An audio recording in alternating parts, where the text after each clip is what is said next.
Over in the space of Marvel Comics, it's hard to imagine a creator that's influenced as many other people like Steve Ditko has.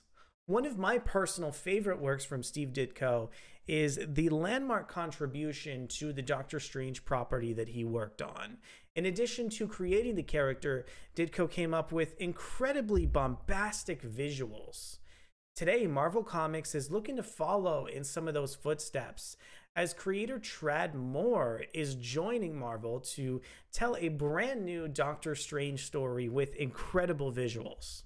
My name is Arakko Braddock, and today let's go ahead and review Doctor Strange Fall Sunrise #1 to see if the issue is able to live up to the incredible pedigree and previews that we've seen showcasing the beautiful comic book art. But before we dive deeper into the video, I want to go ahead and encourage you guys to consider subscribing to the channel and hitting that like button if you enjoy our content. Without further ado, I want to get you caught up to speed on Doctor Strange Fall Sunrise by reading the solicitation text over from Marvel Comics. From the mind of Tradd Moore, Doctor Strange awakens alone in a distant world not his own.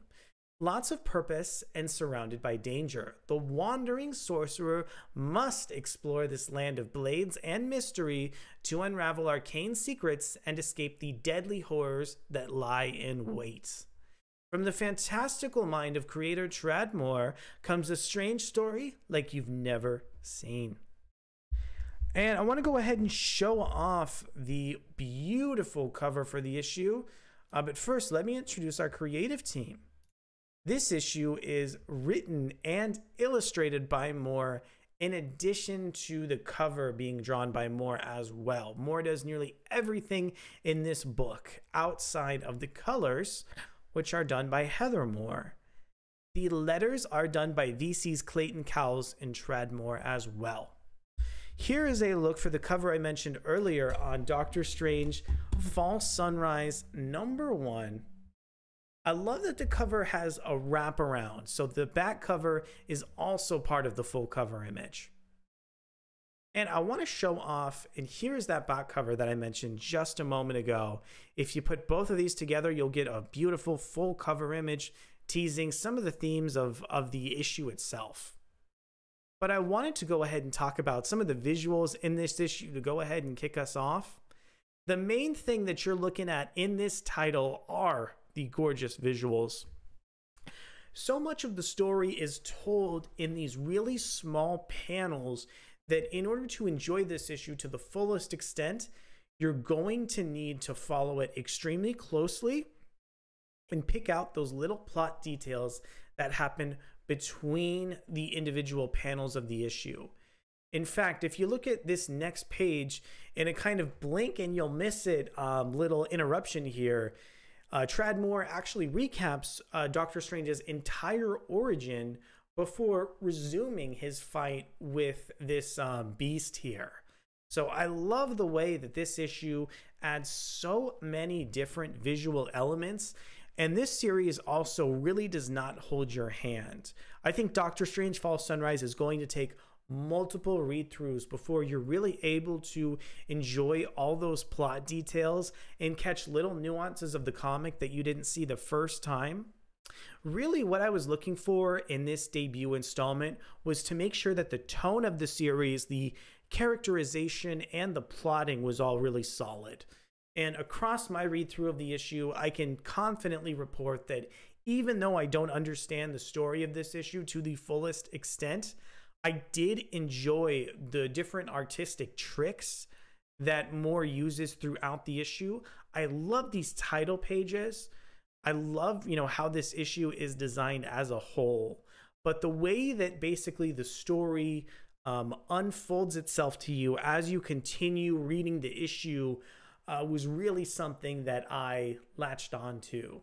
At first when I was reading this title, I didn't understand, what this moment with the car interspersed was. But after thinking about it more in depth, I was able to pick up that they are commenting directly on the origin of Stephen Strange. I also really enjoyed these title pages because they happen throughout the issue. There's definitely more than one of them. And what they do is, you know, in the middle of you reading something really dense about the Doctor Strange property, you have a few moments to kind of rest and then collect your thoughts on these big pages before flipping to the next page that has so many different panels in it. This issue pulls out nearly every visual trick I can think of, from double page spreads, panel bleeds, really beautiful lettering. It's just everything you can think of a Marvel artist kind of using. Every single trick you can think of, it is in this issue and then some. Also, you can't really tell from the pages I'm showing off in the preview, but I do like how the issue has a focus on just removing some of that text. Instead of getting kind of, you know, really basic and, you know, predictable characterization, instead we're mostly treated to silence and like the first words of, you know, various aliens or people showing up across this issue.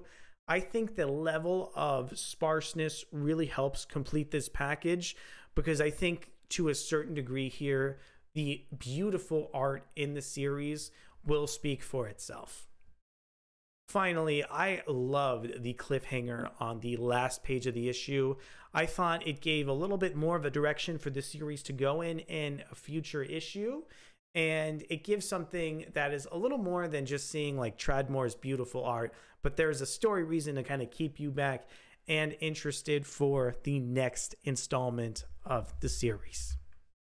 So I was looking for some big things after reading the landmark Silver Surfer Black comic book from Tradmore and Donny Cates. But honestly, I think that, you know, Doctor Strange Fall Sunrise may have actually overperformed, because this issue had it all. And I just love the way that the series doesn't spell anything out to you. In order to pick up on the plot details or really dive deeper into this comic book, it's up to you to go through the issue slowly, piece the panels together, and then get more of an understanding of how Strange ended up here in the first place. Did you like this issue as much as I did? I want you guys to let me know in the comments. What do you think about Moore's gorgeous art on this series? Are you as taken with it as I am? And do you find this style of comic book where you have to unfold the narrative kind of as you go? Do you like that style? I want you guys to let me know down in the comments below. I'll be back very soon for some more wonderful comic book content. Thank you guys so much. Bye.